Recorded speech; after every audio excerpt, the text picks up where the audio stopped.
45 दिन तक चले दुनिया के सबसे बड़े धार्मिक आयोजन प्रयागराज में महाकुंभ चला और उस महाकुंभ को लेकर के अब कई तरह की सियासत भी हो रही है।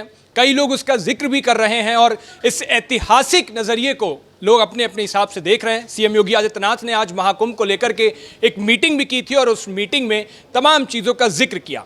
महाकुंभ हो ज़रूर गया है, लेकिन उस महाकुंभ को जिन्होंने अपने आंखों से 24 घंटे देखा उस मिट्टी को, वो हमारे चैनल के deputy bureau chief Ajit Pratap Singh sir थे। लगभग 50 दिन आप महाकुंभ के उस मेले क्षेत्र में रहे हैं और आपने एक एक बारीकियों को देखा, तो उनसे बात करेंगे। और दूसरे हमारे साथ प्रवीण तिवारी सर हैं, कंसल्टिंग एडिटर, और महाकुंभ जाकर के आना आकर के जाना, कई बार आपका वहाँ आना जाना लगा रहा, यानी पूरे इन रूट जो चीज़ें हैं, दिल्ली से लेकर के लोग गए, अलग अलग क्षेत्रों से आ रहे थे, वो सब भी सर ने देखा, यानी आंखों देखी। ये दो लोग ऐसे हैं जो आपको महाकुंभ का अपना पूरा अनुभव बताएंगे। सबसे पहले अजीत सर आपके पास आऊँगा मैं। आप चूँकि 50 दिन तक रहे हो, दिन रात सुबह सवेरे शाम आपने हर तरीके का वहाँ एक्टिविटी देखी। महाकुंभ का अनुभव अगर आपसे ओवरऑल पूछा जाए तो आप क्या कहोगे?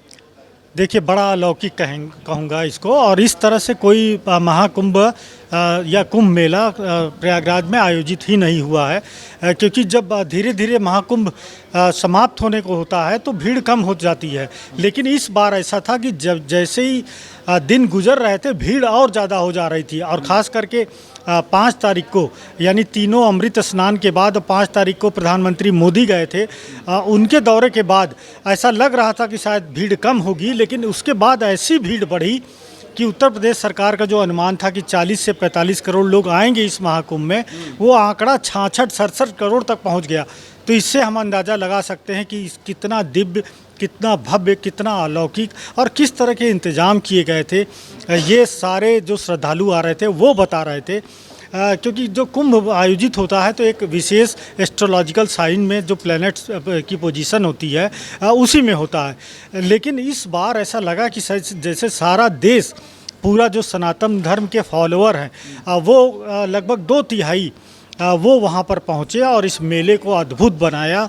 कई उतार चढ़ाव भी हमने देखे कि मौनी अमावस्या के दिन भगदड़ भी मची, कई आग लगने की घटनाएं हुई। लेकिन आप देखिए कि 660 मिलियन का ये आंकड़ा पार कर गया और एक सिंगल इंसिडेंट छेड़खानी का नहीं वहाँ पर दर्ज किया गया।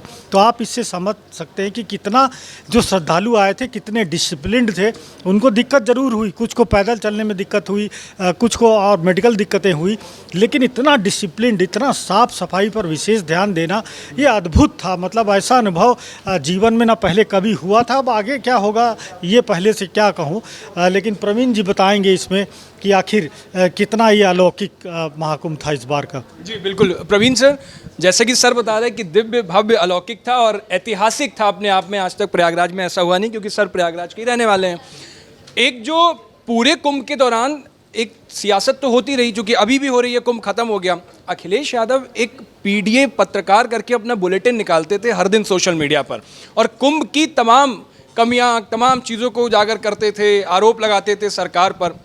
ये सियासत जो कुंभ को लेकर के हुई है, क्या श्रद्धालुओं के बीच, जनता के बीच कुछ ऐसा मैसेज गया है पार्टी वाइज, या 2027 को लेकर के, क्योंकि राजनीतिक हस्तक्षेप हुए तो उसमें लेकर के भी कुछ हुआ? देखिए, सत्य को कोई प्रमाण की आवश्यकता नहीं होती, उस पर मैं क्या कहूँ। आप देखिए कितने ही कोई भी प्रयास हुए हों, और इस पर भारत एक्सप्रेस की जो बातचीत थी उसको तो मुख्यमंत्री योगी आदित्यनाथ ने विधानसभा में कोट भी कर दिया। आपको याद होगा, पद्मश्री डॉक्टर अजय सोनकर सबसे पहले भारत एक्सप्रेस पर बैठे, गंगा जल की शुद्धता पर उन्होंने जो रिपोर्ट लिखी थी उसको विधानसभा में योगी आदित्यनाथ ने भी रखा, और ये बड़ा महत्व का विषय है। अब दूसरी बात, जैसा आपने कहा कि इस पर राजनीति हुई, सत्य को प्रमाण की आवश्यकता नहीं। लोग जो जा रहे हैं, और जैसा अजीत भाई ने बताया कि लोगों की तादाद बढ़ी, जैसे मैं वसंत पंचमी, मुझे तीनों अमृत स्नान करने का अवसर मिला। वैसे कुल 6 स्नान थे, जिनमें 3 विशेष स्नान थे, 3 अमृत स्नान थे। तो तीनों अमृत स्नान में वसंत पंचमी के दिन जब मैं पहुँचा तो वसंत पंचमी पर मैंने देखा एकदम खाली पड़ा। मैंने उसके खूब वीडियो शूट, मतलब मुझे ये वीडियो शूट करने में ज़्यादा आनंद आ रहा था कि मैं कुंभ क्षेत्र को खाली देख रहा हूँ। ये मेरे लिए बड़ा आश्चर्य का विषय था कि वसंत पंचमी के दिन, फिर मुझे बाद में हालांकि जानकारी मिली कि वहाँ पर सबको पता, मौनी अमावस्या पर जो कुछ हुआ था वो भी देखिए सब कुछ दर्ज हुआ है। तो कुछ एक घटनाएं, चाहे वो नई दिल्ली, हालांकि नई दिल्ली का लेना देना कुंभ से यही था कि लोग प्रयागराज जा रहे थे, लेकिन जो मौनी अमावस्या के दिन वहाँ पर हुआ था संगम नोस पर, उस दिन भी मैं वहाँ मौजूद था, बिल्कुल 100 मीटर की दूरी पर था, सारी मैंने एम्बुलेंसेस को आते जाते देखा था। ये कुछ चीज़ें थी। दुनिया में कहीं भी इतना बड़ा आयोजन होगा तो इस तरह के मिसहैप्स हो सकते हैं, होने नहीं चाहिए। और कितनी ही व्यवस्थाएं करें इसके लिए बहुत सारी चीज़ें जो होती हैं वो लोगों पर खुद डिपेंड करती हैं। आप चाहे जितनी सुरक्षा कर लें, चाहे जो कर लें, फिर भी ये एक बहुत ही सक्सेसफुल आयोजन इसलिए कहा जाएगा क्योंकि न भूतो न भविष्यति, ना तो ऐसा कुछ हुआ पहले कभी, ये भारत में नहीं दुनिया में कहीं नहीं हुआ, और ना भविष्यति इसलिए क्योंकि जिस युति की बात कर रहे हैं इस पर कई पत्रकारों का कहना है। दरअसल एक फैक्ट ये भी आया है कि 144 साल बाद ये कुंभ हो रहा है, ऐसा 2013 के कुंभ में भी कहा गया था। कुछ पत्रकारों ने इस बात को रखा है और उन्होंने काफ़ी शोध के बाद रखा। ज्योतिषीय गणना करने वाले भी कहते हैं कि ठीक है, अगर ये ऐसा है भी तो भी इस बार उसको जिस तरह से रखा गया, लोगों ने उस बात को जिस तरह हाथों हाथ लिया, वो सारी चीज़ें ये बताती हैं कि कुंभ के प्रति उत्साह भरने में प्रशासन, उत्तर प्रदेश सरकार, केंद्र सरकार पूरी तरह से सफल रही है। और उसी का परिणाम रहा कि लोगों की तादाद जो 67 करोड़ के आसपास बताई जा रही है वो संभव हो पाया। अब ये इतनी, अब इसमें जो भी हो आंकड़ा निकाला गया होगा उसका अपना साइंटिफिक तरीका है, लेकिन एक बात तो तय है, आंकड़ा जो भी रहा हो, इससे बड़ा जनसमूह दुनिया के इतिहास में, इससे बड़ा आयोजन दुनिया के इतिहास में नहीं हुआ। तो ऐसी कई चीज़ें हैं, जैसे कि आप जब शुरुआत हुई थी और मैं जब जाता था तो मुझे अभी भी हंसी आती है कि लोग ये पूछते थे, अरे वो मोनालिसा और वो IIT बाबा से मिल लिए कि नहीं मिल लिए। मतलब लोगों में इतना उत्साह हो गया था जब भी मैं जाता था, तो मैं कहता था अरे उसमें क्या दिलचस्पी, वो कोई कुंभ की पहचान वो नहीं है। लेकिन आप देखिए इस बार का कुंभ डिजिटलाइज होने की वजह से वहाँ पर रील बनाने वाले कई युवा थे, कई लोग थे जिनको पता ही नहीं था कुंभ क्यों होता है, कुंभ में क्यों जाना चाहिए, कुंभ में किसकी पूजा होती है। जैसे किसी से पूछा जाए कुंभ में किसकी, अजीत भाई तो रहने वाले हैं, उनको तो पता है कि संगम का किनारा जो है वो हमेशा से पवित्र रहा है, वहाँ डुबकी अभी भी जाके लगाएंगे तो वही पुण्य प्रताप रहता है, हमेशा जाते हैं। या लेटे हुए हनुमान जी, बड़े हनुमान जी जिनको कहते हैं, वो है। अब आप पारिजात वृक्ष को भी वहाँ पर देख सकते हैं। तो ये सारी चीज़ें महत्व की हमेशा से रही हैं संगम में, प्रयाग में।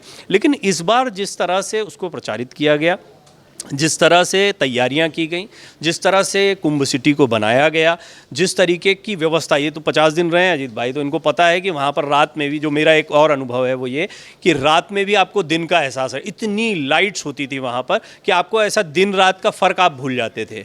वहाँ पर आप रात में 1:30 बजे पहुँच रहे हैं, 2 बजे पहुँच रहे हैं, और वहाँ पर रात दिन का ऐसा मिक्स हो गया था, क्योंकि ज़्यादातर जितनी बार मैं पहुँचा, मैं बहुत मध्य रात्रि में पहुँचा।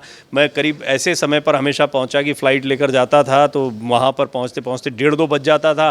5 बजे से स्नान वगैरह शुरू होता था, तो वो समय जो रात जो है वो दिन हो जाती थी।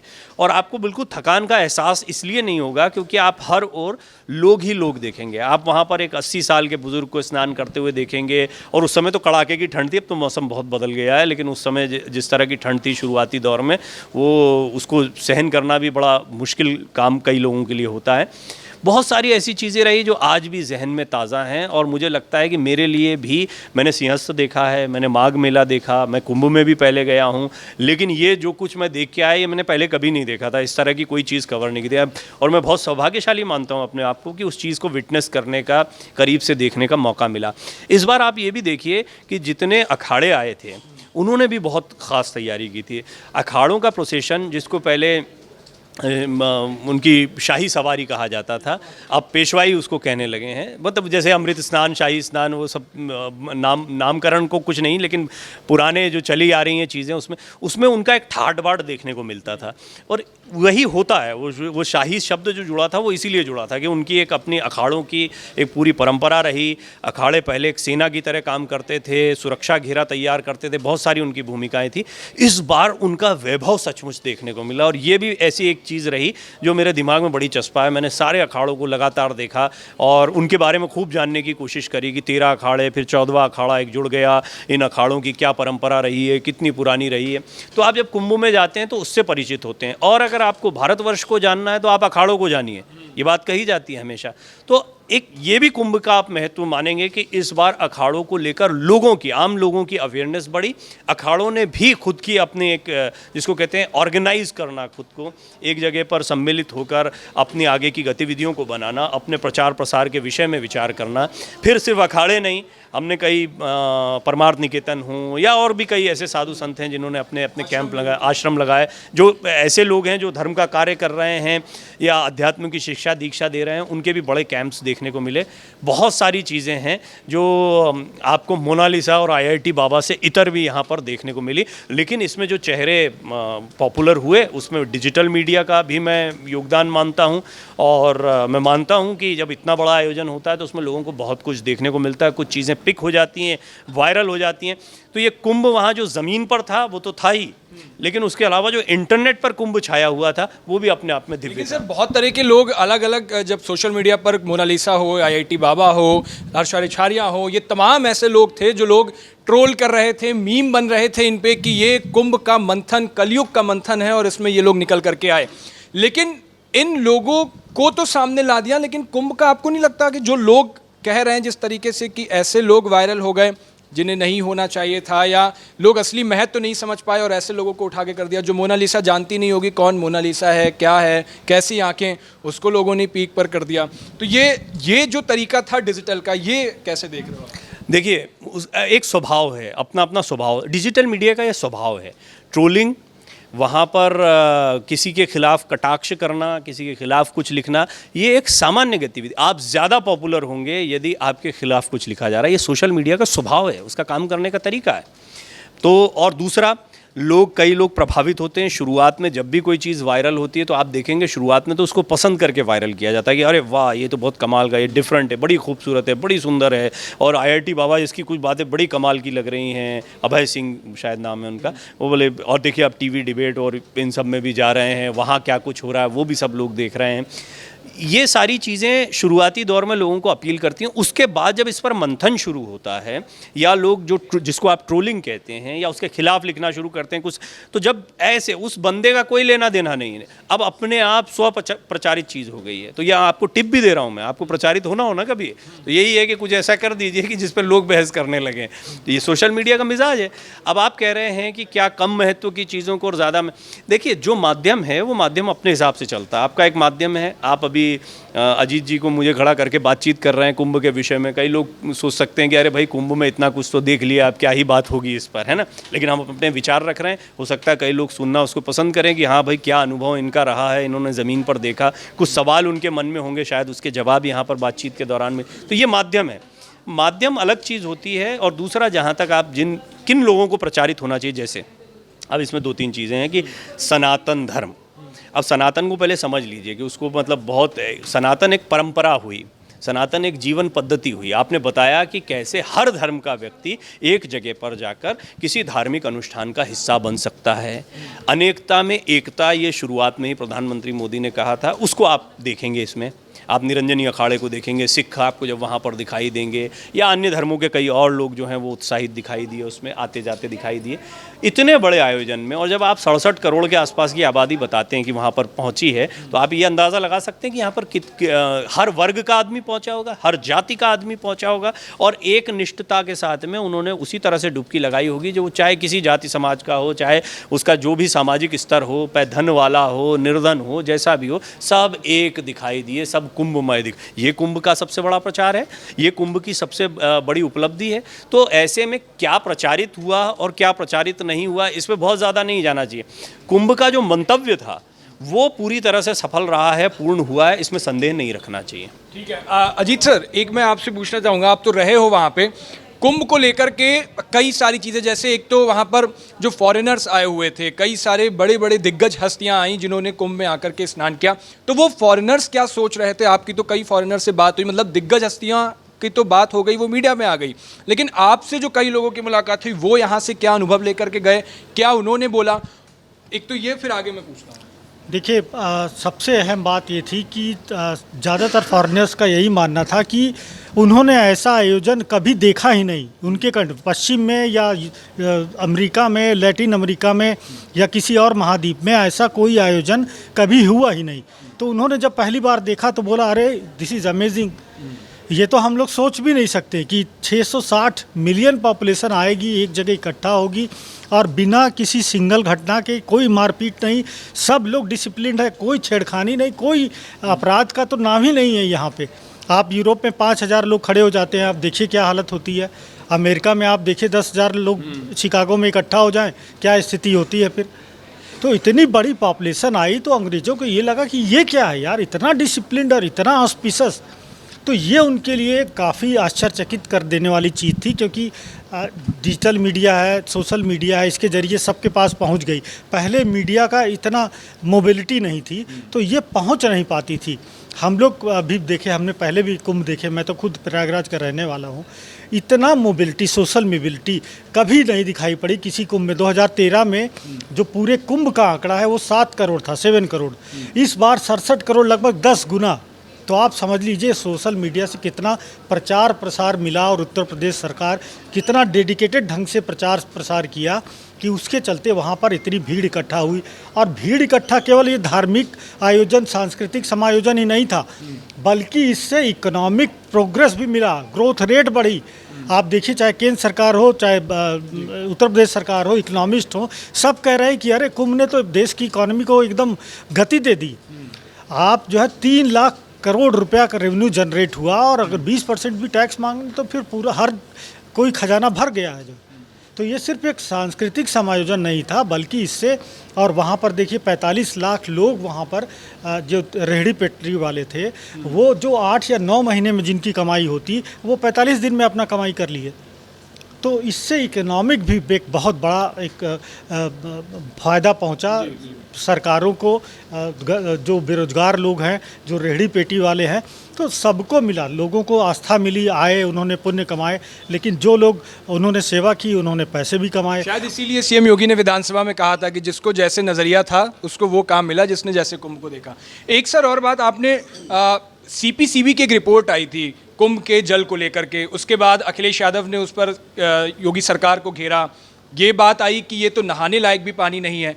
आपने डॉक्टर सोनकर से बात की थी, पद्मश्री अवार्डी, आपने बातचीत की थी, तो उस बातचीत में कैसे उन्होंने, एक तो क्या मेजरमेंट थे उसके, कैसे मापा, और उसके बाद उस पानी को लेकर के क्या बताया, जल को लेकर के? देखिए, वो एक पहले तो पानी का टेम्परेचर नापने वाली मशीन ले गए थे, और जैसे ही पानी में गए उन्होंने टेम्परेचर देखा तो उस समय 17 या 18 डिग्री था टेम्परेचर पानी का। तो उस टेम्परेचर पे जो रिपोर्ट कह रही थी कि इससे कंटेमिनेशन होता है और इसमें बैक्टीरिया ग्रो करता है, ये सब जो है, तो उस टेम्परेचर पे तो उन्होंने चैलेंज किया कि मैं चुनौती देता हूँ, कोई साबित कर दे कि 18 डिग्री टेम्परेचर, वो 35 डिग्री के बाद 40 डिग्री के आसपास वो जो बैक्टीरिया ग्रो करता है, 18 डिग्री में कैसे होगा? ये तो बाद की बात है। और पहले जब शुरू हुआ कुंभ, तब तो 10-11 टेम्परेचर था पानी का, वैसे में कोई संभावना नहीं। और फिर इतने लोगों ने स्नान किया, लोगों के बॉडी से कुछ गया होगा, लेकिन गंगा का पानी ऐसा है, उसमें पहले भी जांच कर, तो इसलिए उसमें ऐसी कोई संभावना नहीं थी कि वो पानी गंदा होता। हज़ारों लोग, करोड़ों लोग अपना बोतल में भर के ले जाते हैं, अपने घर में रहते हैं, साल भर उनके घर में ये पानी रखा होता है, ख़राब नहीं होता। तो ये जो रिपोर्ट थी वो मनगढ़ंत थी, जानबूझ के डेलिब्रेट वो लाई गई थी, लेकिन उनका फ़ायदा नहीं हुआ, और उन्होंने भी रिपोर्ट के बावजूद बहुत भीड़ आई और डुबकी लगाती रही। एक सर, अब चूंकि कुंभ तो समाप्त हो गया है, राजनीति समाप्त हो नहीं रही है। जो नहीं स्नान करने गए, खासतौर पर राजनीति के दिग्गज हस्तियां, चाहे वो राहुल गांधी के नाम का जिक्र हो रहा हो, अरविंद केजरीवाल के नाम का जिक्र हो रहा हो, और उसके बाद जो मल्लिकार्जुन खड़गे के बयान हो, ममता बनर्जी के बयान हो, लालू प्रसाद यादव के बयान हो, उन सब का जिक्र हो रहा है। और क्या ये 2027, क्योंकि उत्तर प्रदेश में चुनाव भी लगा हुआ है, तो ये कुंभ 2027 के लिए कुछ उसमें बड़ा उलटफेर दिखा सकता है, कुछ उसका कनेक्शन है? राजनीति रुकनी क्यों चाहिए? पहले तो राजनीति होनी चाहिए भाई, राजनीति बड़ी ज़रूरी है, और कर रहे हैं, विपक्ष यही करता है। लेकिन यही तो एक है मामला जिसमें जो ट्रैप ना होकर भी विपक्ष के लिए बड़ा ट्रैप बना हुआ है। आप कुंभ के खिलाफ बोल ही नहीं सकते पहली बात तो। और वो कहते भी हैं, मेरी तो कई बार प्रवक्ताओं से बात होती है जब भी हम इस पर डिबेट करते हैं तो वो ये कहते हैं हम कुंभ के खिलाफ थोड़ी बोल रहे हैं, हम तो अव्यवस्थाओं के खिलाफ बोल रहे हैं। लेकिन वो मामला ऐसा बन गया है कि वहाँ पे किसी भी विषय पर आप बोलें, जैसे गंगा वाला मसला ही, उस रिपोर्ट को जो आप बात कर रहे थे उस पर ही बोलना, वो अपने आप में, उसमें डॉक्टर सोनकर ने एक बड़ी महत्वपूर्ण बात कही थी कि एक भी व्यक्ति ने किसी तरह की बीमारी की कोई शिकायत नहीं की। ये अपने आप में सेल्फ एविडेंट है पहली चीज़। तो फिर ऐसी रिपोर्ट की ज़रूरत क्यों पड़ गई, कहाँ से? कई विदेशी श्रद्धालु भी स्नान दिखने में पानी गंदा, ये तो एक बहुत स्वाभाविक है, जूते चप्पल भी तैर रहे हैं वहाँ पर, सब दिख रहे हैं। फिर उन्होंने कहा, वो भी प्रयाग के रहने वाले, डॉक्टर अजय सोनकर भी प्रयाग के ही रहने वाले, नैनी में ही उनका घर है, आज भी वहीं रहकर उन्होंने प्रयोग किए।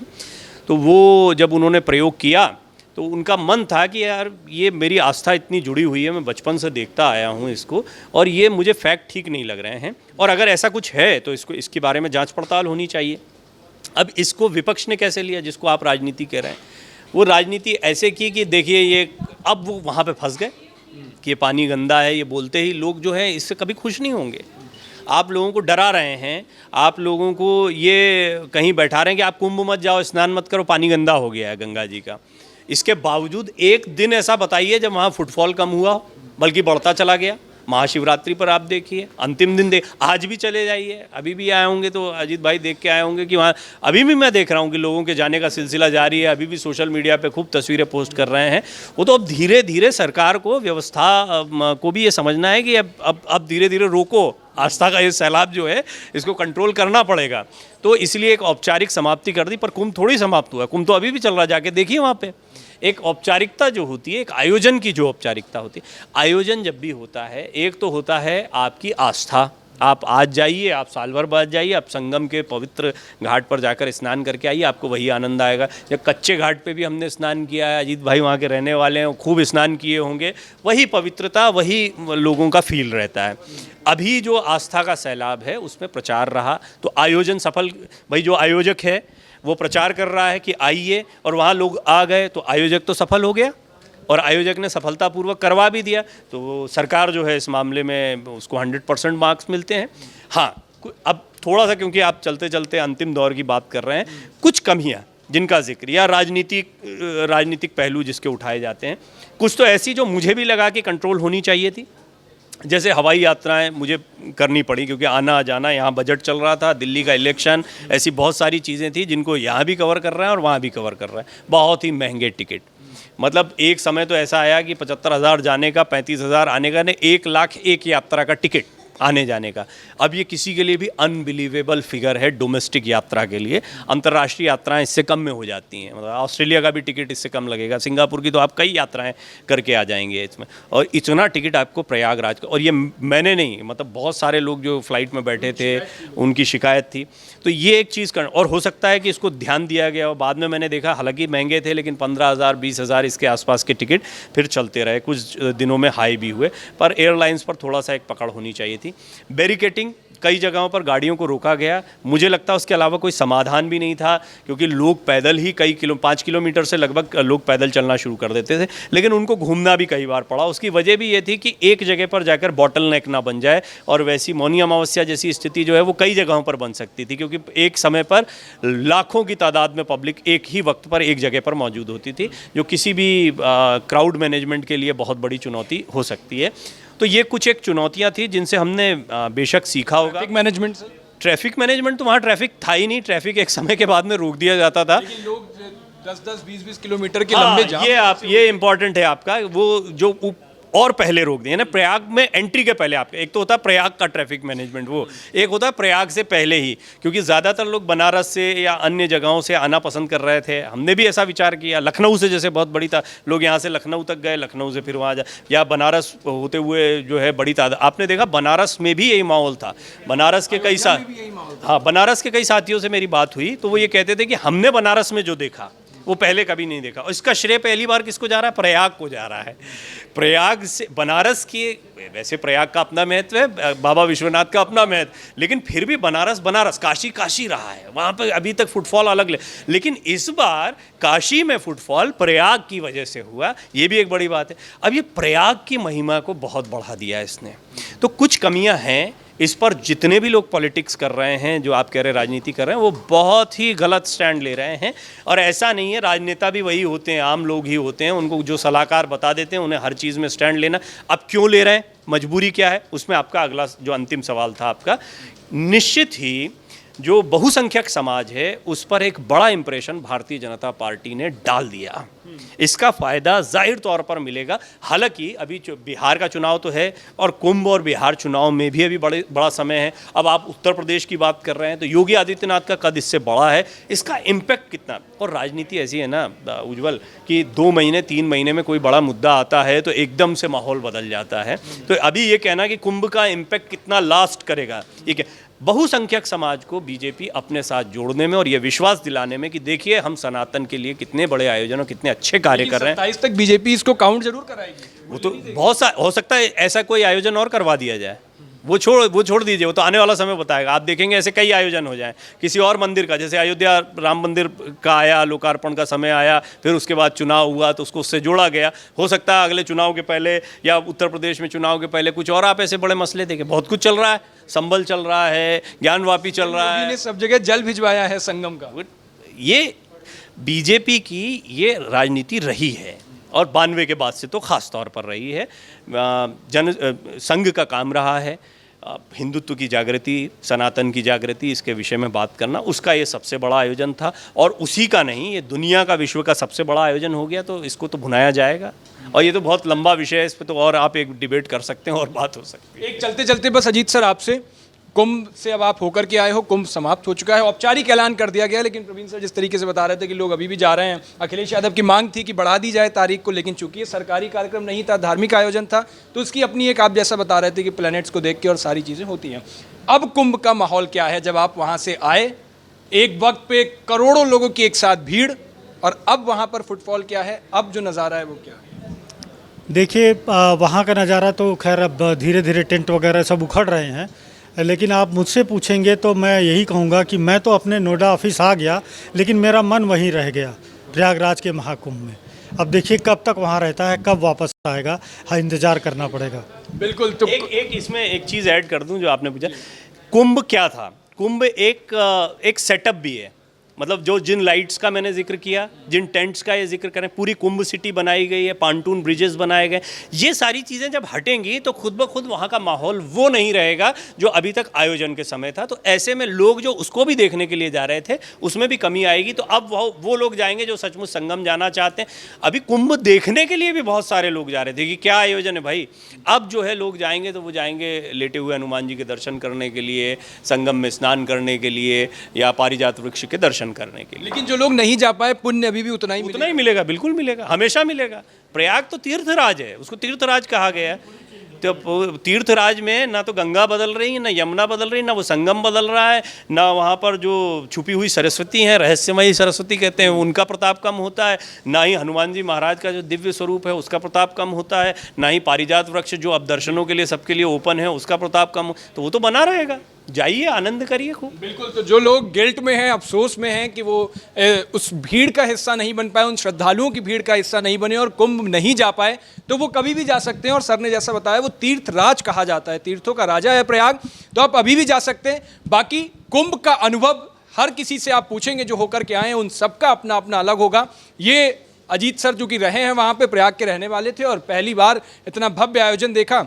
दूसरा, सर ने कुंभ की अच्छाइयाँ तो बताई, बाकी खामियों को भी गिनाया, क्योंकि किसी भी आयोजन में आप एक घर में छोटा सा भी आयोजन करेंगे तो उसमें भी अपनी अच्छाइयाँ होती हैं और अपनी खामियाँ कुछ रही जाती हैं, वो इसमें भी हुआ। अब इस कुंभ को आपने कैसे देखा, अपनी राय हमें कमेंट बॉक्स में जरूर बताइएगा। देश और दुनिया की बाकी तमाम खबरों के लिए देखते रहिए भारत एक्सप्रेस।